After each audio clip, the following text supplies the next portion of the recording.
UK Crime Book Club. I haven't said that before. This is my first live morning interview.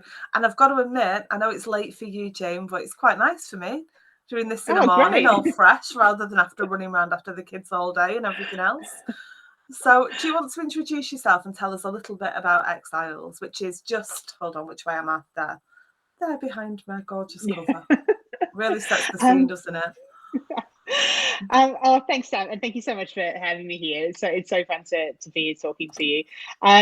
So I'm Jane Harper. I'm an Australian author. I've written 5 books. Exiles is my 5th book. It's out in the UK on February 2nd, and it's like all my books, it's an Australian mystery, but this one is the 3rd and final one featuring Aaron Falk, who was the main character who was first introduced in The Dry, and then in the second book, Force of Nature.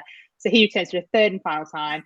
And this time Exiles is set in kind of beautiful wine country, South Australia, and Falk is there for the christening of his friend Greg Draco's child, when he kind of still gets drawn into this the mystery of a woman who's gone missing at a busy food and wine festival. And what an opening it is. So you literally drop right in and set the scene. Baby Zoe is found in her pram at the end of the night by a technician who notices his bike's still there. There's one pram left. There's not really anybody still milling around. Everybody's left. And the pram's been set up in such a way that Zoe isn't obvious to anyone who glances at the pram, which I thought was a really clever way of doing it. I mean, she's bundled up cozy and warm. She's pretty safe where she is. It's not like she's just been kind of, dumped somewhere awful. She's been safely left in a busy place. And she's just cozy and asleep. And then obviously you jump right into the story then of, why is this baby there by herself? I mean, where does the idea come from for that? I don't like usually asking for where the idea comes from, because it's not an easy question to answer, but this one is so specific. Yeah, no, thank you. Yeah, I think it's funny with the baby left in the pram, because I always feel I always have to say, as you have done, the baby is totally fine. Like, I always feel like I really want to make that clear, like, so early on, because I feel like that's such an important, for me as a reader, that's such an important fact to know. Like, the baby is like 100% fine, and as you said, like, left in this kind of a relatively safe place. Sort of bundled up, warm, shielded from the elements, in a place where there's lots of parents around. There's like this really tight-knit community. Her belongings are net labeled, like people will know who she is. But her mother, who was there with her at the festival, is nowhere to be found. And it's this sort of open question about what has happened to Zoe's mum, Kim. And it's interesting thinking about the ideas, because I feel like the kind of ideas for the books it's something that I know when I was like an aspiring author.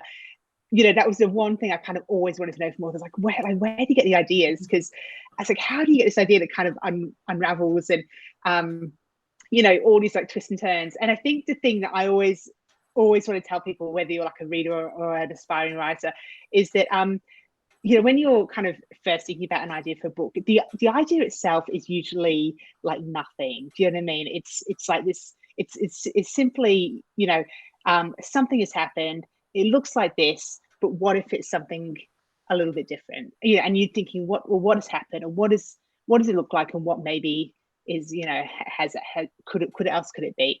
And that's kind of what it is. And then I'm sort of trying out little bits and pieces. Does this work better than this? Or it's like I say, it's like going to the optician, where they put that thing and they say, is it left, or is it 1 or 2? Is it 1 or 2? And then okay, now is it 1 or 2, or is it 3 or 4? So you're constantly trying to better it. But I mean, for me, I wanted something that was set in, the location was really important, and I always want something that kind of, for me, the kind of, I guess, the crime and the mystery is always more like the catalyst for the story rather than the heart of the story. The heart of the story is more about the relationships, and that was the same with this one as well.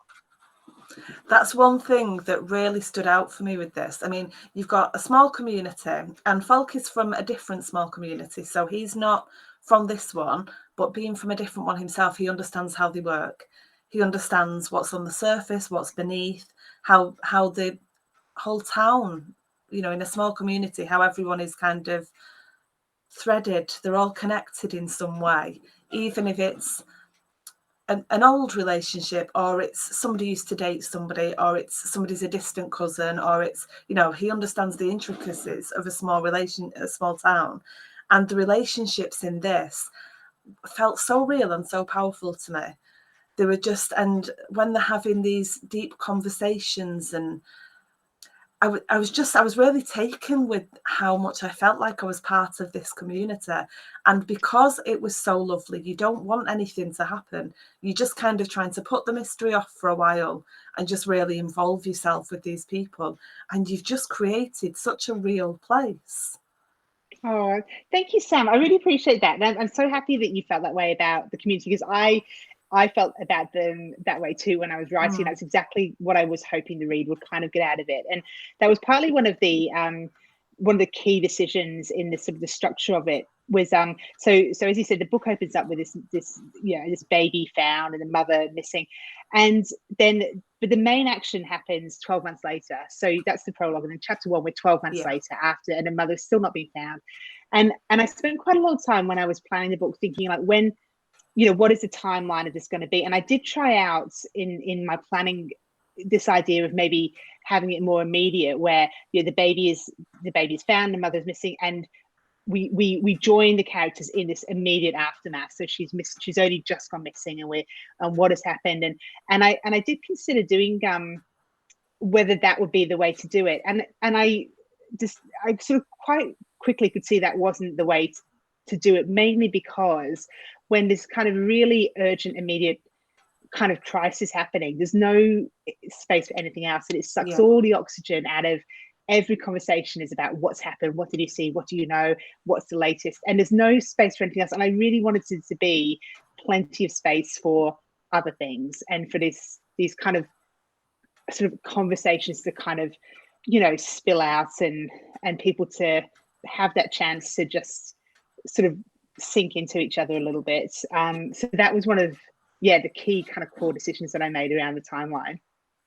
And I can understand that. I can kind of almost see you start thinking about it and thinking, no, that won't work, and that's why it won't work, because you really need this, like you say, this time to grow the story, to understand the people, understand the community, understand the dynamics within it, and to go straight. It would have been a completely different book. It would have been, you've got a really nice slow pace, a slow build up, and you're kind of not weaving things in, bringing things in that add depth to the conversations and depth to the relationships.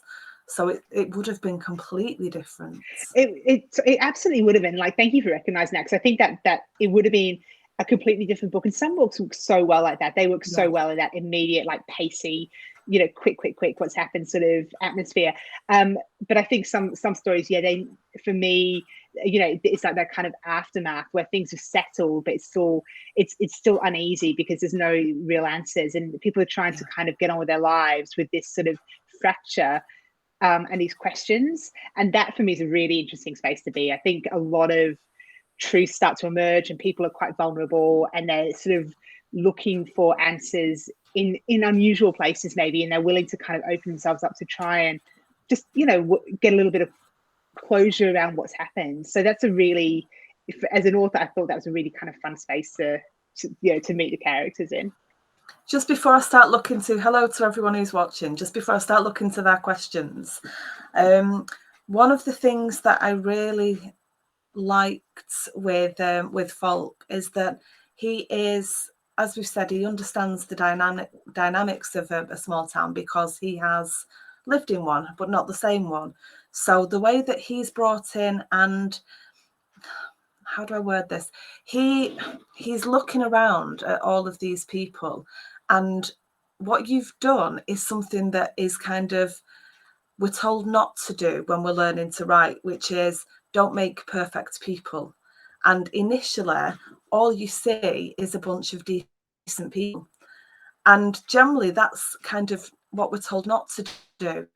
But if you hadn't have done it in the perfect way that you have done it, and I really do think that the cast of decent people that you're drawn into was such a perfect way of setting the scene, that you've broken a rule so brilliantly, because you've not got lots of broken people wandering around. You've got elements of their personalities that maybe that's the bit that is the there's a word I'm looking for, that they come across as really decent, and they are decent people. You have written a cast of decent people, and we're told not to do that, because if somebody's perfect, they're not interesting, they're not flawed is the word I'm after. And actually their flaws are the present, but the subtle, and it's how life has impacted their to give them flaws. I really, does that make sense? Am I coming across yeah, right? no, thank you. Yeah, absolutely. Because I think, and that's exactly, it's interesting because, when you, like, now I don't really think too close about the kind of the writing rules that start off. I guess, as you move on with books, you sort of find your own rhythm a little bit. But you're absolutely right, because I think, I remember that when you're kind of reading those, like, how to write books or going on a course, whatever, and it's that sort of, you're kind of told to look for those kind of, there's flawed elements that kind of, makes someone sort of stand out a little bit. The thing is, though, for me, kind of more as a consumer, even like a reader, and even like a watcher of TV and things as well, is that I think sometimes people make the mistake of thinking, kind of damaged and aggressive, and like someone who can't form relationships. That is, they make the mistake of thinking that automatically makes someone interesting, and I don't think it does. Like, unpleasant people could just be unpleasant, and in reality, and maybe I'm just an optimist, but I do feel like most people try and be good people, and most people are just kind of trying to do their best with the hand they've been dealt. And the people who, the characters in the book, I mean, they by and large, especially sort of when Fawkes sort of first meeting them and he's getting to know them, they come across as very, they're very, sort of good-hearted people, but they, and their flaws are fairly minor. I mean, they may be a little bit selfish, they maybe have, a broken relationship in the past, they may be a little bit insular, a bit cliquey, possibly, but I think those are all flaws that we, for me, are quite authentic in that a lot of us have them. And I guess just walking that line between, for like writing characters that I feel like I wouldn't mind being stuck in a lift with, it's sort of, you've got to spend 300 pages with them, certainly as a writer, but also as a reader. And I'm quite aware that sometimes people, they prefer to spend time with people that they generally kind of like, and being interesting doesn't necessarily mean being a complete mess in every area of your life, and treating people badly. So it's I really enjoyed writing, spending time with these sort of characters for all those reasons. But I'm glad that kind of came across, for the readers as well. You answered that far better than I asked it. Could not think of the word for flaw, but the subtleness of it just really added such depth to the characters, and you are digging for who they are and what makes them imperfect in some way, because none of us are perfect. We all carry things with us, but then you're also thinking, well, the things that they carry with them, what's relevant and what's not, what is the 1 and the 2 from the opticians and the 3 and the 4, what's relevant and what's really nothing to do with anything. That's and Falk, as an outsider looking in, sees things, and this is another reason Racco wanted him there. He might see things that everybody else doesn't, because they're all looking and they've all got preconceived notions of who each other is. Yeah. And I think that was why, I mean, I spent a really long time, so I knew this would be his final book going into it. And I spent a really long time thinking, what is this story going to be? The entire book was built around him. He was absolutely the heart of it. And there are a few things, I mean, in terms of like character flaws, like, it was funny because I still remember, when I was sitting down to write The Dry, and he was the character I sort of created as the main character.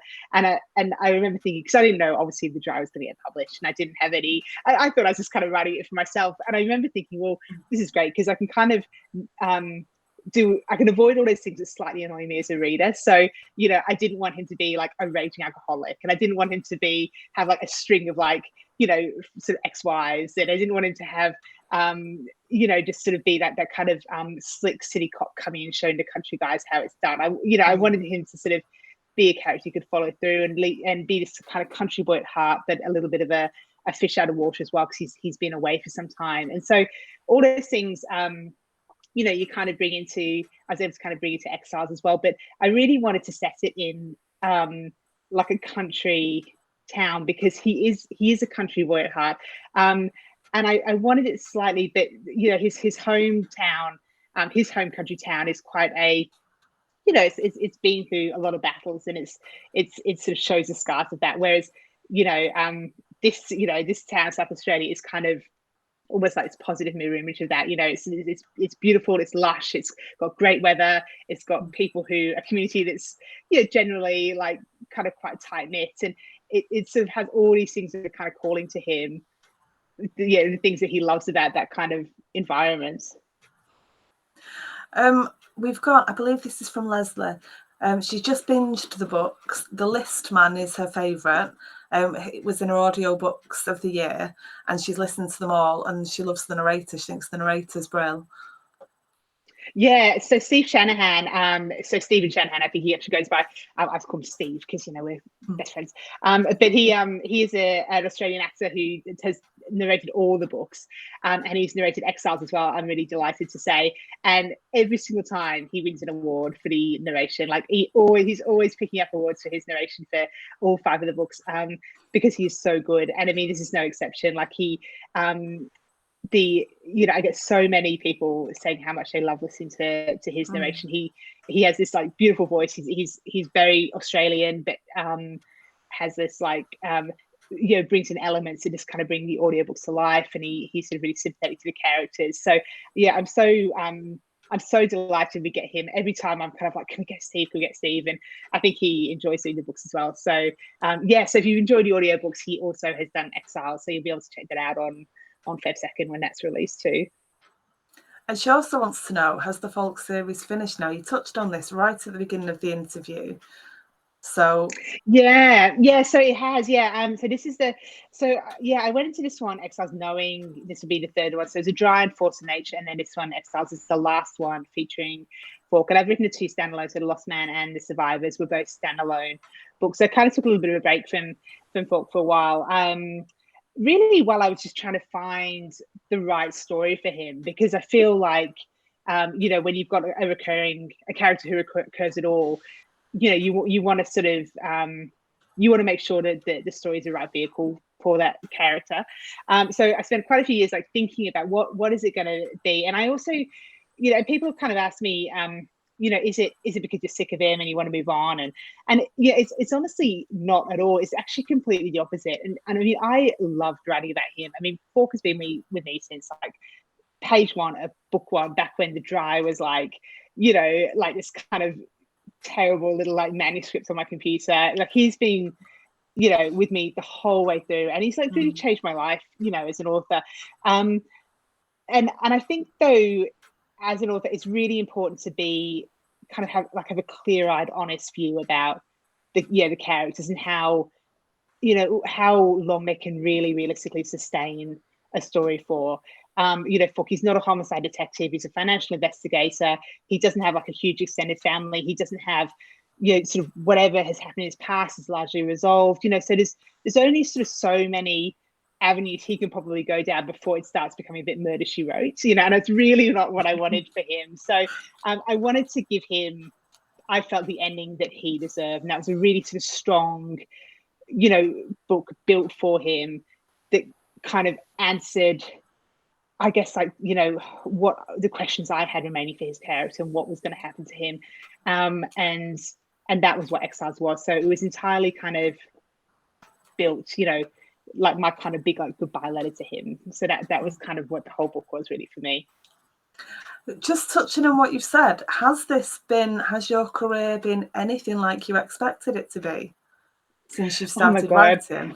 No, I mean, I didn't even expect to like have a career, as an author. I mean, it was something that was like, I don't know, if you're like, anybody who's like an aspiring author themselves like knows, I think, that feeling of like wanting so badly to write a book, and just that it's so overwhelming. It's like this huge mountain to climb, and I felt for years and years, I felt really paralyzed, like not knowing even how to start. Like I didn't. It wasn't even one of these people who was kind of writing books and getting rejected, and I just wasn't even writing anything because I just didn't even know where to begin.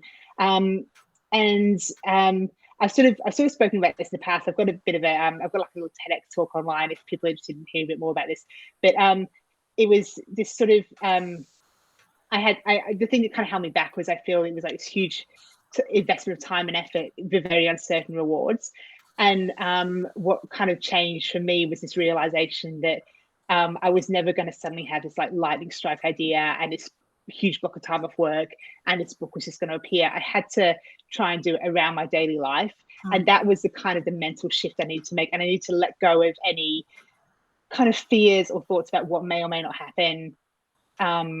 If and when it ever, would it get published? I just had to think, I'm just going to write a book that, do the best I can, write a book that I feel I would like to read, learn from it, and it'll probably go nowhere, but at least I'll have had that experience. I've kind of ticked it off my list and I can probably write a better book next time, So that was kind of it. And I think, it's just amazing when you sort of, when I remember so clearly kind of writing that manuscript and having no clue that it would ever get published. So everything that's happened since then, the fact that it even got published, everything that happened since then has been just, so far beyond what I hoped for when I first set out to write it. And you never know what's going to happen or what's going to take off. So if you're listening to this and you're kind of, struggling with your own book, I would just absolutely encourage you to kind of persevere and keep at it, because you just don't know what's around the corner with it. Patsy was one of the people who wanted to know, will you be going to Edinburgh and what your link to Manchester was? She wants to have a coffee with you in Edinburgh. Oh, I'd love to. Well, I'd love to. So yes, I was born in Manchester. And we were saying I was born in Didsbury. I lived there for a few years. As my extended family, like my aunts and cousins, lived there. But I actually moved to Australia when I was quite young, when I was 8, and I lived there till I was 14, and then I moved back to England. And I lived in Yorkshire. And then I moved back to Australia when I was 28. So I've kind of been back and forth a little bit. But my dad is actually from Edinburgh, and my grandmother lived there for her whole life. So we always I have very strong kind of Christmas memories of going to Edinburgh and going on our own holidays and things. So I don't have any sort of formal plans to come over to the UK for book stuff or anything at the moment. But I mean, I'm always kind of open to opportunities, when they arise. So yeah, watch this space. I definitely put things on my social media as and when, if I'm lucky enough to kind of get over there anytime soon. And Laura wants to know, well, somebody's commented, decent people, but the secret's there. Yeah, absolutely. Laura wants to know, will any more of the books be adapted for film? Yeah, so Force of Nature is finished pretty much. Force of Nature is the second one featuring Aaron Falk. So as some of you may have seen, the Dry movie came out in 2021, I think it was, in the end. So the COVID years, it is kind of complete blur. Starring Eric Bana, who just did like the most amazing job as Aaron Falk. I loved him. I was so delighted with the way readers responded and just embraced him. So he is back, reprising the role in Force of Nature. It's the same team behind The Dry. So Robert Connolly, who did the screenplay and directed, did the screenplay and directed. They filmed it in Victoria, which is the state where I live, in the kind of bushland, over the winter months here. So that was kind of April, May, June. And they've been editing, and I was lucky enough just before Christmas to see kind of a rough cut. And I loved it. Is it the most amazing thing, seeing it come to life? Oh, it's so good. I'm so nervous as well, like, because my husband came along as well. It was just me and him. We went along to like Robert Connolly, the director. He has like a kind of a screening room in their office that he shares with Eric Bana, which is like so exciting. And I was like, is Eric gonna be there? But he wasn't. But that was okay. And we and you're sitting there in this kind of room, like, okay, well, let's hit play. And like my heart is like pounding, and I can sort of see Robert's a little bit nervous as well, because he and I get along really well, but I want to love it and he wants me to love it, and so there's this whole kind of like nervous dynamic, kind of electricity like in the room, and but you know what, like, so they left us to it and we watched it, and it was like a really rough cut as well. So it didn't have like the proper music. It didn't have like a lot of special effects, like kind of sort of kind of still to be rendered. There's some lines of dialogue where they had to put like subtitles because the dialogue wasn't clear. So it was a very kind of early cut, and I still absolutely loved it. I thought it was such a great watch. I was so delighted, and I thought, you know, as soon as I saw the opening and they kind of pan across this bushland, it just gave me this kind of chills. It reminded me so much of the Dry adaptation, where they kind of pan across like the brown kind of parched landscape. Force of Nature, for those of you who haven't read it, is about 5 women who go into kind of the bushland on this hiking kind of corporate retreat, like team building exercise, and they're supposed to kind of hike and camp for a few days. And after a few days, only 4 of them come out, and there's questions about what happened to one of the more senior women who went in there, one of the boss in the group, sort of, and Falk is there kind of unraveling things. So yeah, it was really good. I think it'll be coming out in Australia in cinemas later this year, so I'm not too sure about UK release plans, but again, I'll put stuff on social media as and when it happens. Now, I haven't watched The Dry yet because I have a thing where I can't, if I'm still reading the books, I feel like watching the film and having the actor in my head will spoil the next book for me. So now that it's, you know, the 3 books are complete, and are you sure we're not going to get any more? No, I think that's, and I know, I actually, I'm with you on that. I know exactly what you mean. And how many times have you been let down by like an adaptation as well? And it's been like, it's sort of, you know, I'm always like a book over film person, and you know, and I think if you're like this has ever had to do being, you know, with The Dry, being the author of it, the kind of the pressure to sort of like, oh god, like I hope it's okay, is like heightened. Like I'm, you know, sitting there watching, oh god, please, like let it be all right.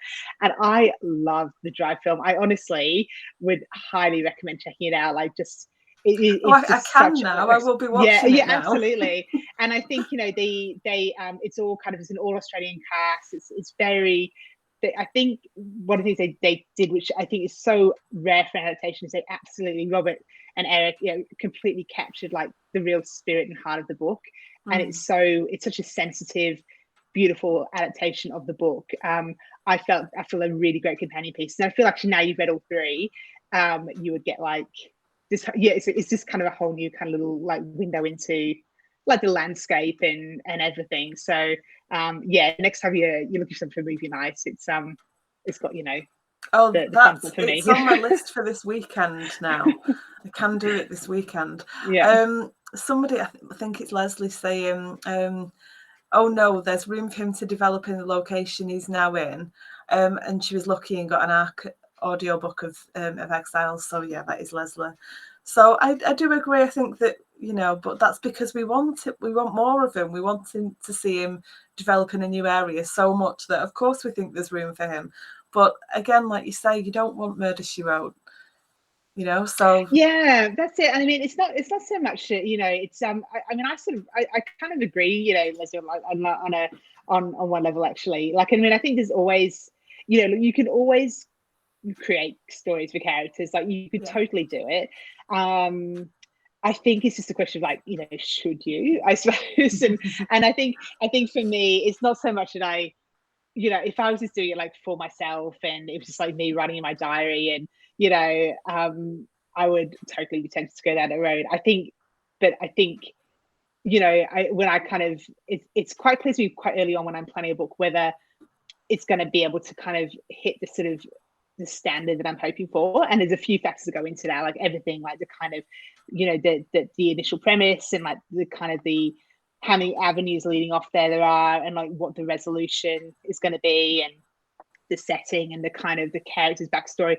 And you know, all those things do take time to develop, but I think it's sort of almost a bit of a sense early on as to whether it's going to kind of hit, it's something that has the potential to hit those markers. And you know, and my sort of gut feeling really is that I think it's really good to know when to say when. And I think as well, you know, you at some point things do have to come to a close. I think in fiction, like I've sort of said this before about Exiles particularly, but in fiction, your endings are as important as beginnings, and you want to end strong. And the last thing I would want is to kind of after all Falk has given me, to kind of keep on writing and writing to the point where he just fizzles out because I've run out of ideas or readers lost interest, or and it just kind of tails off. Like, I wanted to give him a really strong thought out end book. David Gilchrist wants to know, are you finding social media helpful to your writing career? I mean, there's such a fine balance, isn't there? Because it could easily be a full-time career in itself, just dealing with social media channels and interviews and all the things that you have to do. How helpful is it, and how are you finding a balance with it? Yeah, I mean, so it is like a really fine line to walk, I think. Because on one hand, it's such a great way to kind of connect with readers, and I think that's the whole reason you write, is because so it's really lovely when people do kind of comments and say they're looking forward to the book and that they enjoyed it, and like, in a perfect world, actually, I would love to spend like a lot more time interacting with that. For me, like, I've sort of made decisions to consciously like really limit my use and exposure to social media. Just because, I mean, I was never huge on it to start with. Like, I was never like really like a big, even before I wrote the books, I was never sort of really active, like posting about, my life and things anyway. So it was always going to be a little bit of a jump to become super active on it. But exactly what you said, I think social media nowadays is so sophisticated, and people are the quality of the standard is so high that really, to do it super well, it is actually almost like a full-time job. But I've always, to the point, I've almost considered, like, should I hire someone to actually really create like these really good posts for me and things. And I really like also having that personal interaction as well, because I think it is one of the few gateways where authors and readers can totally kind of come together. So ultimately, whenever I'm with social media or anything else, I always kind of think, is it if I have this time, is it worth taking the time away from like the writing or the thinking process or whatever? And it rarely is in the end. So ultimately, the writing always gets kind of prioritized, which I think is how it should be. But that's sort of that's kind of my balance. But I think it's something that every author kind of grapples with a little bit. Yeah, definitely. It's so easy to go down that rabbit hole and just sit for hours looking at different things. T said, having just read through all the reviews and accolades, I'm wondering about your first reaction when you realised The Dry was being turned into a film. Yeah, so, well, it's interesting because actually, so The Dry got optioned what happened was, when I first wrote it got optioned really early, so I knew before it even got published it was going to possibly get made into a movie. So what happened was, I wrote this manuscript with like zero expectations, and then I entered it. I've spoken about this before as well. If you're more interested in a bit more detail, there's lots of kind of backstories on the internet. But I entered it as a deadline to myself in an unpublished manuscripts competition, and just to kind of get a bit of judges' feedback, ideally. And I ended up winning that competition. In the back of that, I got like an agent, and I suddenly had all these publishers interested. But at the same time, while I was kind of, the agents were kind of, doing the publishing auctions and things, they sent it off to a film agent who got it in front of a woman called Bruna Papandreou, who is now so successful. Like, she is behind the producer behind Made Up Stories, which did like Big Little Lies, has done so many things, like Anatomy of Scandal, all kinds of stuff. And so she optioned it like really early on, when it was like, just like an unpublished manuscript, basically. And the first thing everybody kind of tells me is like, well, lots of book gets optioned and hardly anything will get made. So I kind of thought the best thing that would come out of it would be this, like, got quite a lot of publicity around it being optioned. So that was sort of the benefit. And I never really thought it was going to hit the screen. But then, Bruna, she's a workhorse and she gets stuff done. And sure enough, within, it took 5 years, which seems like a long time. It's actually incredibly fast for a whole film to get made and get released. So it was always this kind of thing that was kind of ticking over, really, which I kind of didn't really believe it until I saw it, and then it kind of happened. So but yeah, it's good, and I really loved it. I'm in it as well. I don't know if you've seen it, but when you watch it, me and my husband and some of my assorted family and friends are actually at the funeral, playing grieving townspeople. Wow. So that was really fun as well. Are you in Force of Nature as well? I'm not.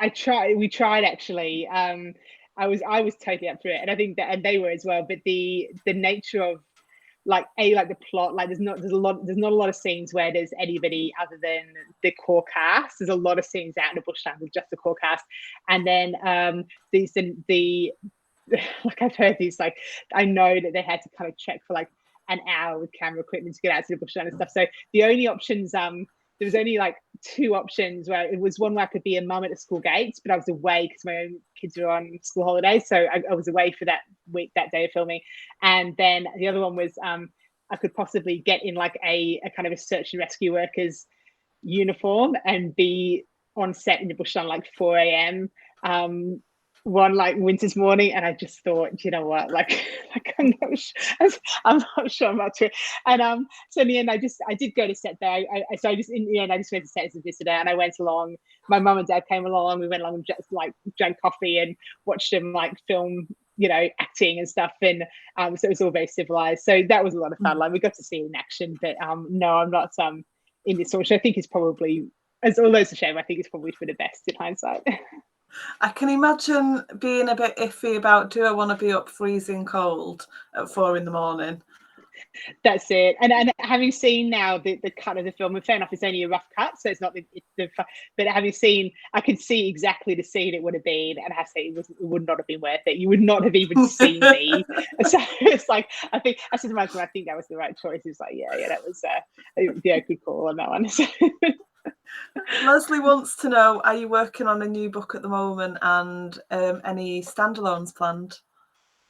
Yeah, so I'm not working on anything else right now, although I will be soon. I'm sort of I'm kind of an author who sort of only has one idea at a time, to be honest. Like, it takes me quite a long time to kind of build up an idea.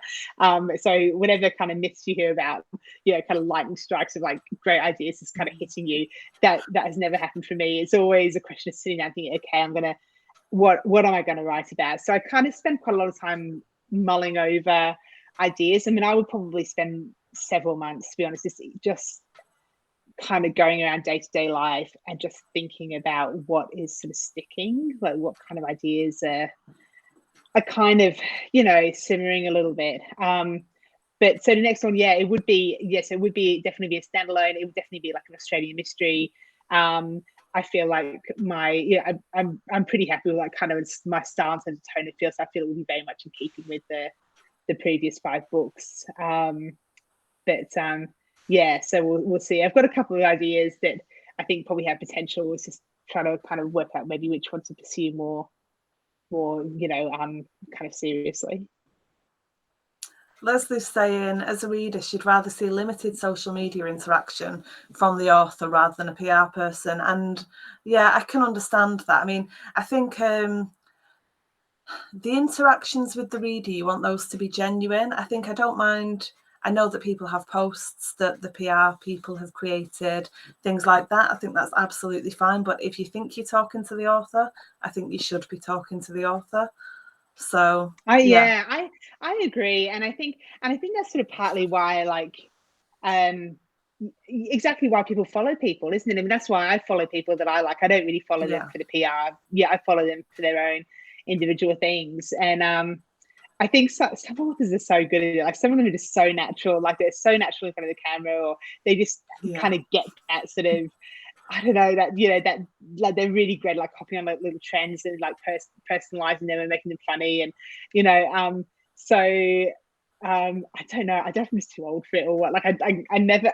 It's just something I have to kind of make myself like think. What can I add of that? I also want to add like a value as well. Like, I don't just want to kind of be putting stuff out for the sake of it. Like, I ideally would like to be kind of giving some people some insight into the book sort of writing process, or like I did a little series on Instagram last year where I kind of actually when I was writing Exiles, like I did sort of a series where I kind of would sort of post about what I was doing at that point in time. So when I was in the planning stages and then the early writing stages and things, and that was quite good. And I got quite a lot of like people, quite a lot of really good feedback on that, and people seem to sort of get a bit out of it. And then the irony is I had to kind of stop doing it because writing a book's actually really hard, you know, and it took like a lot of energy, like a lot of time and effort.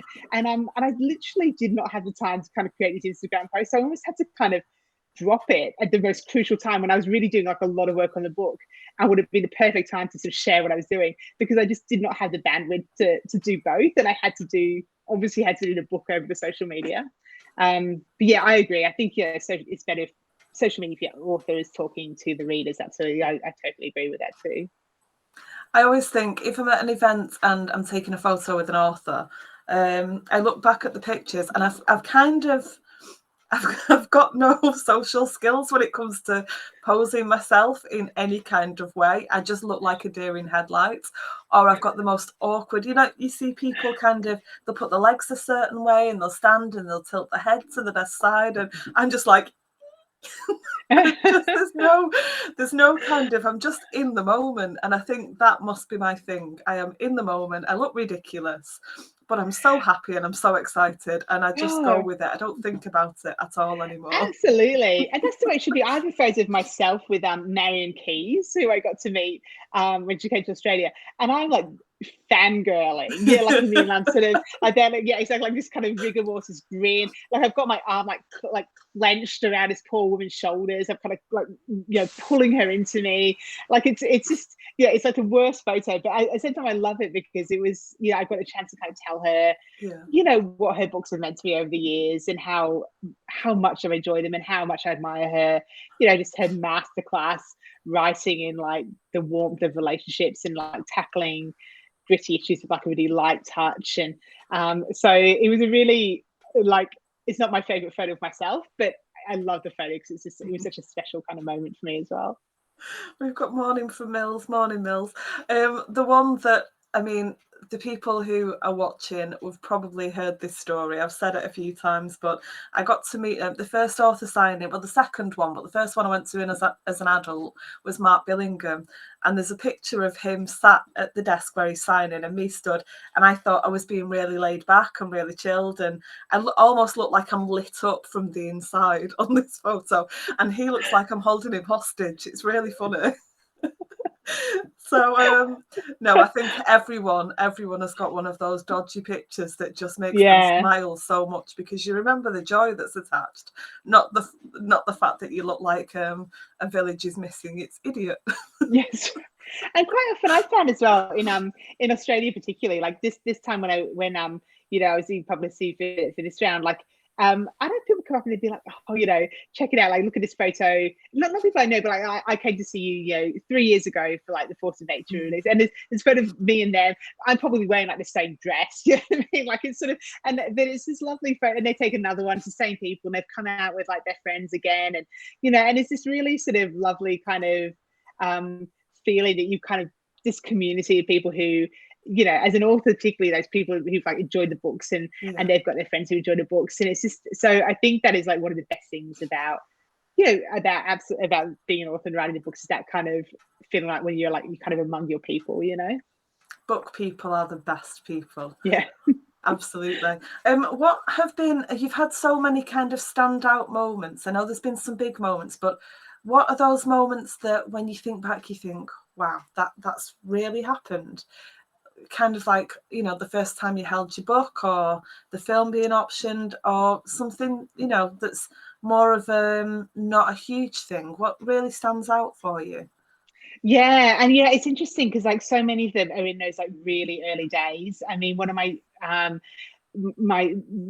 favorite memories is still to this day is the one where I'd entered this, you know, the manuscript to dry, this unpublished manuscript competition, and I was at work. I used to work as a print journalist, and I was at work, and I'd gone to the gym at lunchtime, and I'd come back. I'd got this missed call on my phone, and it was from the Wheeler Centre, who were like the writing kind of it's like a writing sort of place in Melbourne. They were kind of organising the competition or overseeing it, and I got this missed call from them, and I was, and they'd left a message, and I still remember, this has never really happened before or since, but I've been to the gym, and I guess my face was kind of hot and sweaty, and I put the phone to my face, and I managed to delete the message without listening to it. Oh no. And I was like, yeah, that's what I said too. And I was thinking to myself, oh my God, like, well, I maybe I'll try and call them back. I mean, would they have called to say you didn't get shortlisted? Like, would they have called, like, can I kind of, this flutter of hope, like, can I kind of think this maybe could be some good news? But I mean, they could have easily been called and say, like, you were close, but you were like a runner up and you didn't.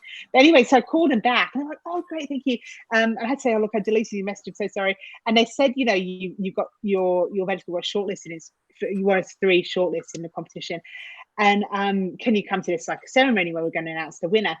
And I remember and I didn't know that stage I'd won, and it almost didn't really matter because I knew that there'd be agents and things like this thing, Yeah. And I just remember almost like hearing in my mind this door like kind of clicking open, and I just thought, you know what, there is like, that was the first moment where I thought there is like an actual chance here that I could be a published author, like this could maybe happen. And that like feeling, I will never forget it. I still think about it sometimes when like I'm having a tough day at the computer, or it's it's not going, the writing feels really hard or whatever. I just remember that feeling of like this could actually happen, and like how just full of like joy and excitement that was. So that is still like probably my favorite moment of all, I think. You were talking earlier on about when you started out, you kind of just thought about it for a really long time before you actually wrote anything, because you were so scared of maybe trying and it not being what you expected, that you kind of sat. There must be so many people that do that same thing. Was it easier once you'd sat and written the first one? Did you find it easier with the second, or were you at least calmer going into it? I would say no, because I think with the first one, it was interesting because like it had taken me years and years to get to the point where I could write, and I was kind of like paralyzed by like fear and self-doubt for the first one for a long time. But then once I'd kind of let go of that, and I'd realized, you know what, like I'm just going to write it, and it's not going to get published, but I'm just going to do it anyway. That was such a freeing, liberating kind of headspace to be in. Because there was no pressure, like nobody really knew I was writing. Like my husband kind of knew, like, but I didn't mention any of my friends. So that was like a massive shock when I won this Unpublished Manuscripts Award, by the way, because nobody even knew I wrote a book. And then suddenly I won this, like, I won like $15,000 and everything. It was in the newspaper and everything. It was like this huge deal. And I was like, oh yeah, I did write a book. And because I hadn't told anybody, but I think that having that, like, that was a really lovely place to be, where you didn't have any expectation. Having said that, though, I do also, it's easy for me to say that now it got published. I do remember at the time there was also this underlying thread, though, of like, it's quite hard to be creative when you've got that real uncertainty about is any of this worth it? Like, it's a lot of time I'm spending in front of the computer and okay, maybe I've mentally accepted that maybe it won't get published, but in my heart of hearts, I still kind of hope it might do.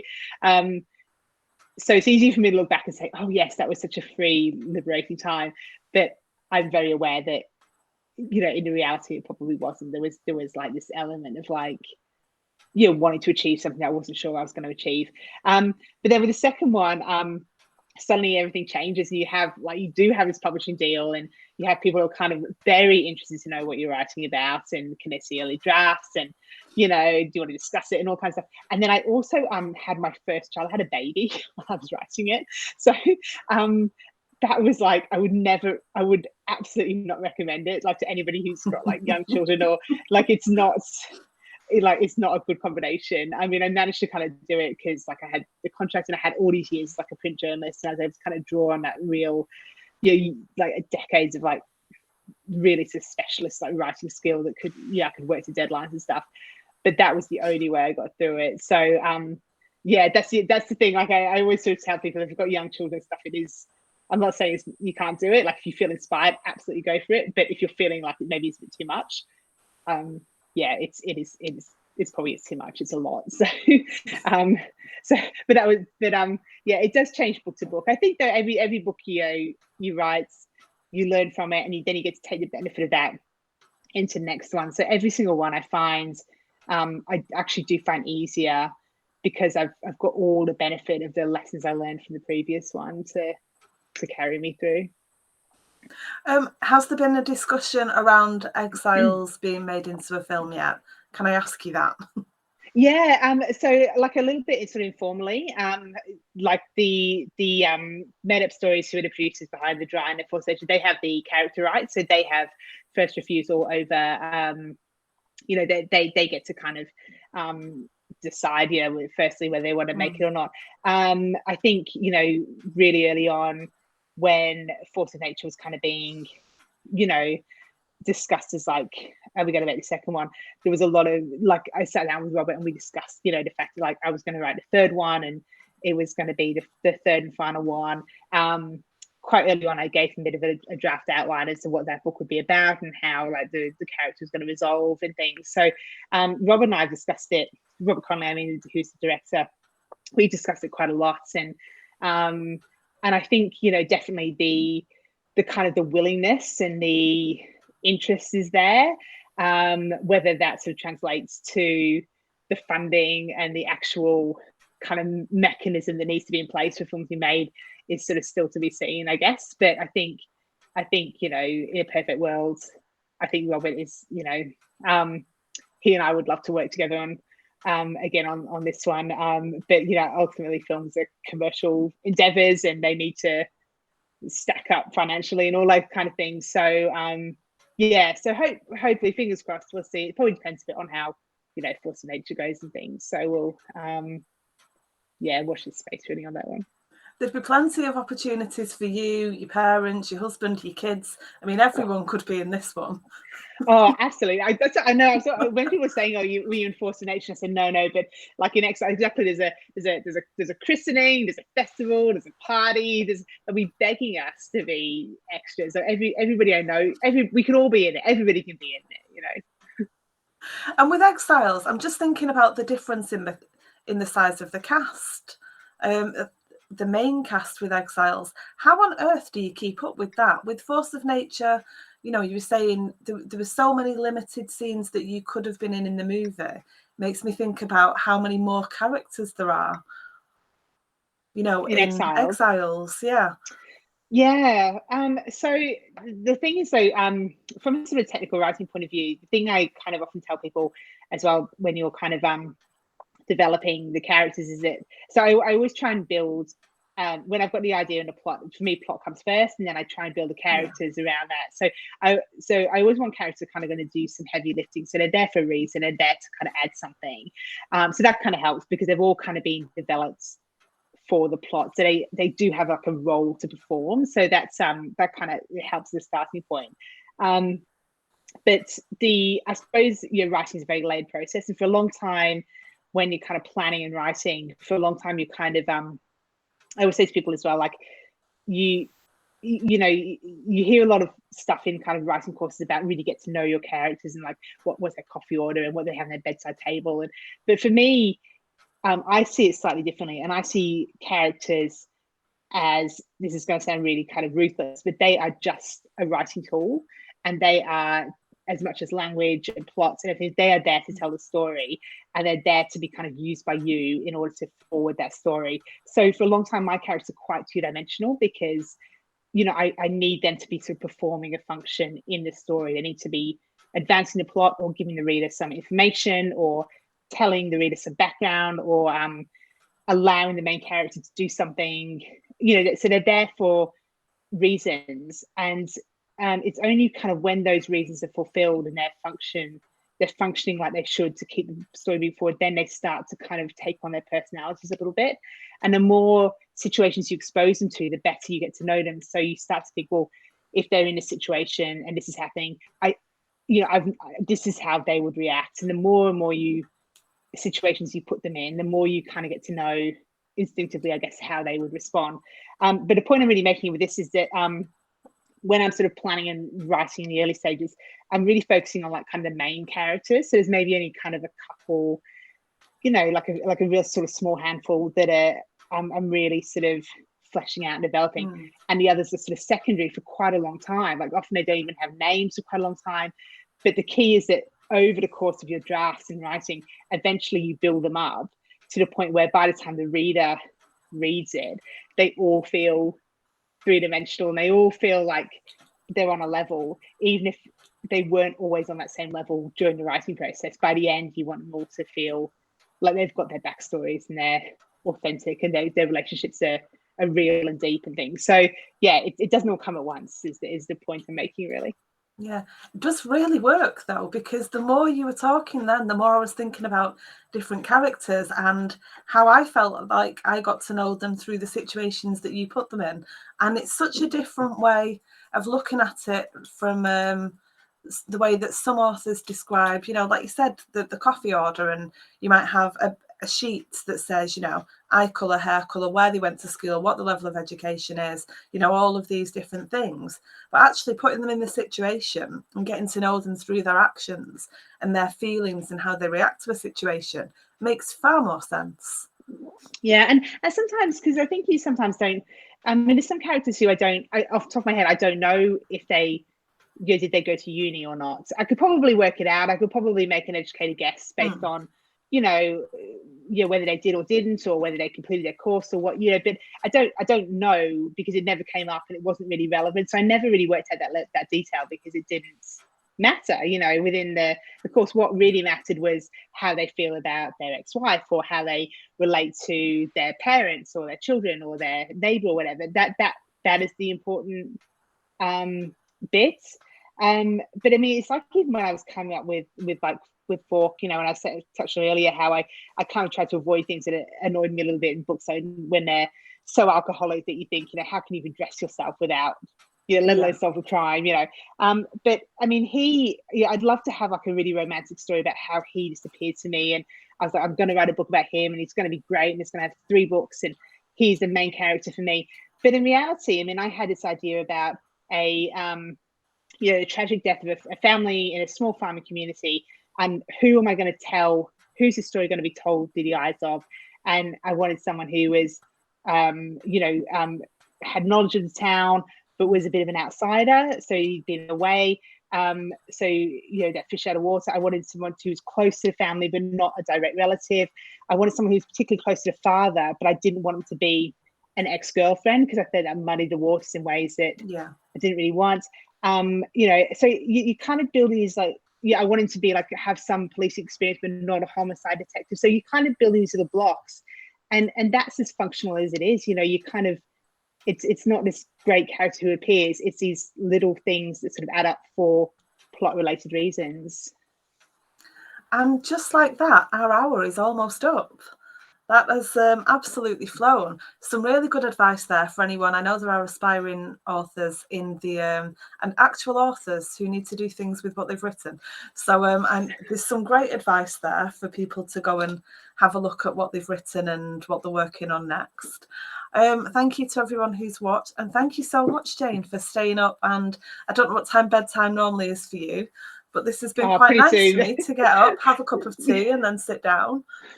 Oh, Sam, thank you so much, and thank you for you know, to everybody online. Thank you for joining us. It's so lovely to be here, and you know, and thank you for the interest in the book. And I hope those of you haven't had a chance to read it, I hope you enjoy it when it comes out Feb 2nd. And yeah, it's been a lot of fun. So thank you. That was great questions. Everyone who has commented or asked a question, I will pop your names in my actual hat. I really do have an actual hat that I put names in to choose winners. An actual, it's a prop that my son used in when he played Scrooge in a play. So so we actually pick names out of a hat. So one of you at random will win this copy that's here of Exiles. So thank you again so much. I hope you'll come back and talk to us about your new character, whoever they are, and the next book. I definitely would. I'd love to. Yeah, thank you so much.